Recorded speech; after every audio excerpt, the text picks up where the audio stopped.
Ayan, magandang umaga sa lahat.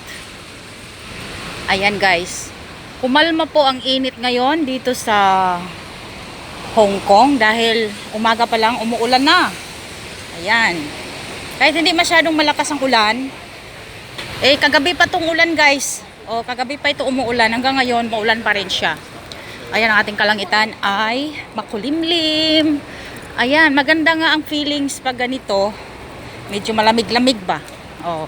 Ayan, tingnan nyo. Ayan, si kuya, nagpaulan siya. Gustong gusto niyang maligo sa ulan. Ayan guys, Ayan, diba? Maulan talaga, okay. So, tuloy pa rin tayo. May bubong naman yung aking dinadaanan. Mayroon siyang bubong. Tapos, pagdating ko sa dulo, wala na siyang bubong. May dala akong maliit na payong. Ayan. Dadaan ako sa mga may bubong para hindi tayo mababasa. Nakakasipon din kaya guys. Kapag nabasa ka tapos hindi ka naliligo agad. Ayan, busy tayo sa trabaho, hindi tayo makakaligo agad. So maya maya, sinisipon ka na. Mahirap magkasakit. Bawal daw magkasakit, pero hindi naman natin maiwasan minsan. Magkasakit din tayo Kahit gaano tayo sobrang ingat sa ating sarili.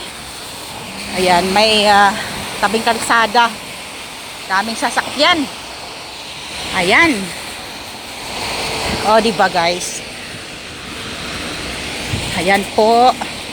Thank you so much for watching.